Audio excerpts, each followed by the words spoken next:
माना है अगर कोई भी ताकत नुकसान पहुंचाने की कोशिश कर रही है या करती है तो वो मानवता के मुल्क के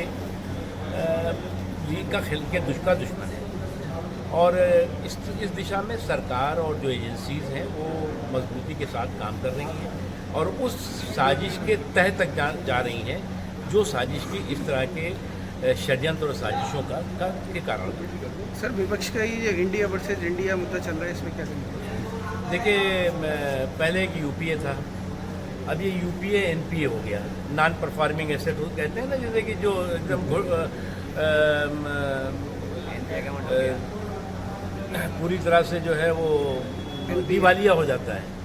तो यूपीए जब एनपीए हो गया तो उसके बाद उन्होंने जो है वो उसका नाम बदल के काम वही और नाम जो है वो नया।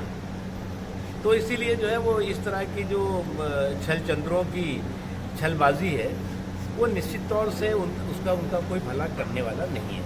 एक तरफ, दूसरी तरफ ये कि नरेंद्र मोदी जी के काम की गिनती ने इस कुनबे के गणित को बिगाड़ दिया है और जब कुनबे का गणित बिगड़ जाता है तो इसी तरह की कोशिशें होती हैं।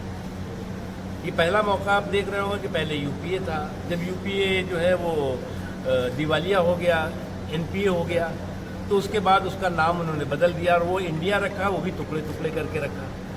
तो ये चुनाव तो इस बार देश में इंडिया टुकड़े टुकड़े इंडिया वर्सेस अखंड भारत होगा। ज्ञानवापी को लेकर के क्या कहेंगे, विवाद चल रहा है? देखिए, किसी भी विदेशी आक्रमणकारी की क्रिमिनल कम्युनल क्रूर करतूत के करेक्ट करने का वक्त है और जो योगी आदित्यनाथ जी ने कहा है बिल्कुल सही है। एक चीज़ सबको समझना चाहिए, हमारे जो आस्था के केंद्र हैं, मंदिर हैं, मठ हैं, जो लूटे गए, जो तोड़े गए, उसके गुनाहगार हिंदुस्तान में रहने वाला मुसलमान नहीं है बल्कि विदेशी आक्रमणकारी जो देश में आए उनकी जो क्रिमिनल कम्युनल और क्रूर करतूत रही है उसका वो कारण रहा है।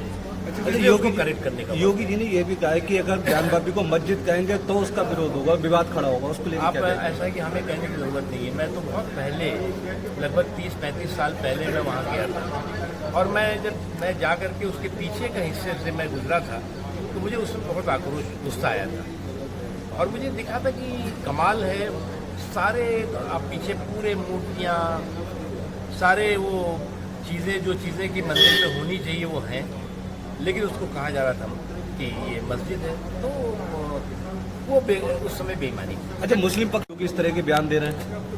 भाई ऐसा है कि सीएम योगी ने एक रास्ता समाज के सामने रखा है, उसको स्वीकार करें। सर, नू में जो अभी घटना हुई है उसको लेकर सभी हिंदू और मुस्लिम संगठनों में तनाव है। देखिए, मैं इसको हिंदू मुस्लिम के बीच में नहीं देखता। कुछ ऐसी षड्यंत्रकारी ताकतें हैं जो देश के विकास और देश के सौहार्द और देश की समृद्धि के माहौल को तार करने की कोशिश कर रहे हैं, षड्यंत्र कर रहे हैं। हमें मिल करके उनके इन षड्यंत्रों को, इन साजिशों को ध्वस्त करना चाहिए, क्योंकि ऐसे लोग न मुल्क के मित्र हैं, न मानवता के मित्र हैं और न किसी मजहब के मित्र हैं। ये दुश्मन है देश में। अखिलेश यादव ने भी बयान दिया है उसमें धार्मिक जो भावना उसको भड़काने से बची। देखिए, धार्मिक भावनाएं कोई किसी को नहीं भड़काना चाहिए, लेकिन जो लोग अब तक भड़काने के गुरघंटाल रहे हैं, अगर वो कह रहे हैं तो अच्छी बात है। सर, आज आपने 2 जगह आए, वरिष्ठ नेता और उन्होंने अपने पूरे जुनून और जज्बे के साथ बिना थके हुए, बिना रुके हुए, बहुत कड़े संघर्ष के साथ आज पार्टी खड़ी हुई है और निश्चित तौर से जो आज पार्टी इस मुकाम पर है, दुनिया की सबसे बड़ी पार्टी है, उसमें आदरणीय शिव बहादुर सक्सेना जी जैसे हमारे वरिष्ठ नेताओं का बहुत बड़ा योगदान है।